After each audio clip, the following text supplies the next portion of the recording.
That's my best friend.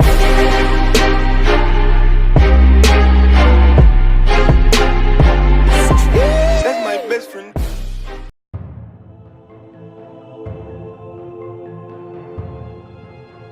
Good morning, John. A little over a year ago, we observed the first ever object that wasn't from here. A hunk of something that had traveled from another star system, maybe thrown out as the system formed, maybe flung out much later. But now we know, officially, while we cannot visit other star systems, pieces of them can visit us. And Oumuamua is not what we expected. Let's start with what we know. An object came into our solar system, going around 25 kilometers per second, which is pretty fast. It was varying in brightness, so we'd look at it one day and it would be 10 times brighter than on another day. A huge surprise, which is where we got the cigar hypothesis. It was, they supposed, long and skinny, so when it was like this, it reflected more light than when it was like this. It was tumbling end over end, changing in brightness. There are no objects in our solar system shaped like this. Oumuamua has a length to width ratio of 10 to 1. There are barely any objects in our solar system with a ratio of 5 to 1. How would an object like this form? We don't know. What would it be made of? Probably something very sturdy, or else it couldn't maintain this strange shape. It brushed surprisingly close to Earth, right into the habitable zone of our sun, and then, maybe the weirdest bit of all, its velocity changed in ways that could not be explained by gravitation alone. There are, as far as we can tell, only two ways this could have happened. One, Oumuamua is a comet, and it off-gassed 10% of its mass as the sun heated it up, and this is what comets do. It's what gives them their big, beautiful tails. Or two, instead of being a big rock, it's a 50-meter square of shiny foil less than a millimeter thick, which fans of space travel and/or science fiction will recognize as the description of a solar sail. See, weirdly enough, photons do not have mass, but they do have momentum, and when they hit something, they give it a tiny push. A big sheet of something very reflective but very lightweight can take advantage of that fact and use it for propulsion, something we humans have actually experimented with. But look, that can't be right, right?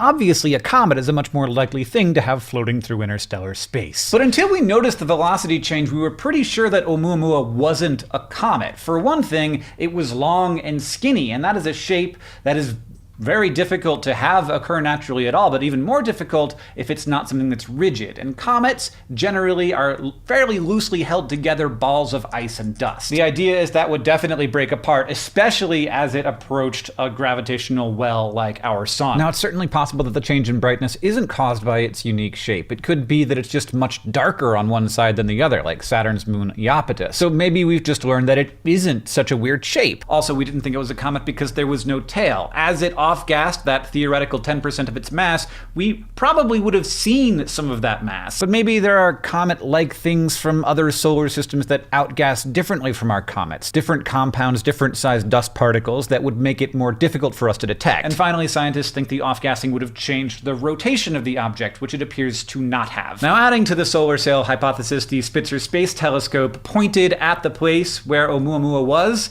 and it did not receive any thermal readings back, no infrared radiation, meaning that it was very dim in the infrared, so probably it had reflected away most of the heat it received from the sun. This is maybe the weirdest thing. It means that the object has an upper limit on how dark it can be, and that limit is shinier than either asteroids or comets from our solar system. Which, thank you, Spitzer Space Telescope, this was not what you were designed for, but that is very helpful and weird piece of data. And then there's this. This shouldn't have happened. The telescope that spotted Oumuamua does a whole sky survey and is not designed to catch things like this. In fact, it didn't spot the object until it was well past its peak brightness.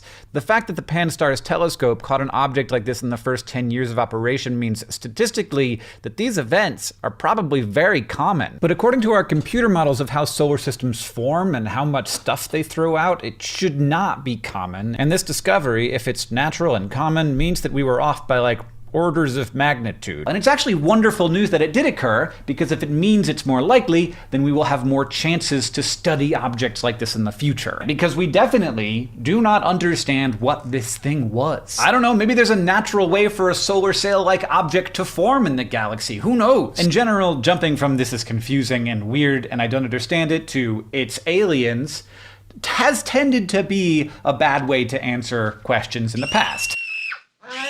And as Carl Sagan said, extraordinary claims require extraordinary evidence, which we, as Oumuamua speeds off away from us, do not have and will never have. Now, of course, arguing against the extraterrestrials created a light sail hypothesis are two main things. One, why would it be tumbling end over end? If you wanted to create a space probe to study a planet, you probably would want to keep everything relatively stable so that you could point stuff at the planet to study it. Two, why is it going so slow? 25 kilometers per second is very fast to us, but very slow in terms of interstellar travel. It would take about 12,000 years if you were going straight at Alpha Centauri to get there from here at that speed. This leads to alternate hypotheses like, hey, there are more shipwrecks under the ocean than ships currently floating on the sea, so maybe this is the piece of something that broke down or ripped apart through age or accident or attack. It's artificially created, but it's 100% dead just floating through space. Because if we're gonna start hypothesizing, we might as well start hypothesizing about interstellar war.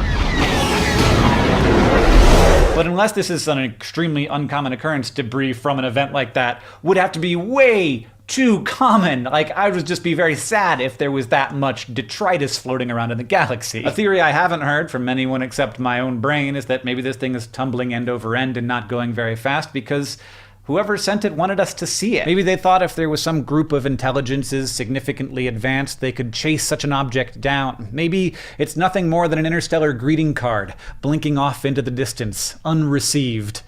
This time at least. I shouldn't have said that. That was pure conjecture. And I probably shouldn't even be making this video at all. As a person who hosts a science show, has a master's degree, and looks like this, I am credible. And I want to hold on to that credibility and also use it wisely. Observing an interstellar object on its own is huge news. It means that these objects are more common and more weird than we thought. But the story that would truly captivate all humanity is if we found out for sure that this thing came from somewhere else, someone else. How captivating an idea is for our minds should not have an effect on how scientists consider that hypothesis. But it does have an effect on how it is perceived by us. It has an effect on how we're going to write that headline, make that video, and whether we're going to click that link. As a science communicator, I'm aware that people are going to see the sentence, "this is probably not a spaceship," and see more of the probably part of the sentence than the is not part. So I'm aware that bringing up the possibility that there is explanatory power behind the hypothesis that Oumuamua was constructed by an intelligence outside of our solar system is going to inevitably lead people to looking much more at that part of the story than the parts where there might also be lots of other explanations. This is, for example, true of me, because I want it to be a spaceship. I want to know a new story. I want to have an event like that, where we all remember where we were when we heard the news, not the bad news. Just the big news. So ultimately, I know that I'm not going to be able to trust myself with this one, you know? I'm trying to look at more things that way, knowing that there are certain things I can't really trust myself with because I want things to be a certain way. And it's especially easy to see in this case where the event was ephemeral, the data have been collected and analyzed, and now all that we have left to do is speculate. Or maybe that isn't true. Right now, we have only one telescope that could have spotted Oumuamua. Another is going online in just a few years, and it will be orders of magnitude better. If, when we get that telescope online, we see objects like this flitting through the solar system all the time, we may be able to determine that they are a new class of object, to understand them, study them, even visit them. Or we could find that Oumuamua-like objects are rare. And well, then we'll know that we saw something special. And that will be a big deal. But maybe the best argument against the alien hypothesis is simply that the universe is weird. Many times we've seen things in the night sky and had no way to explain it and thought, oh, this is it.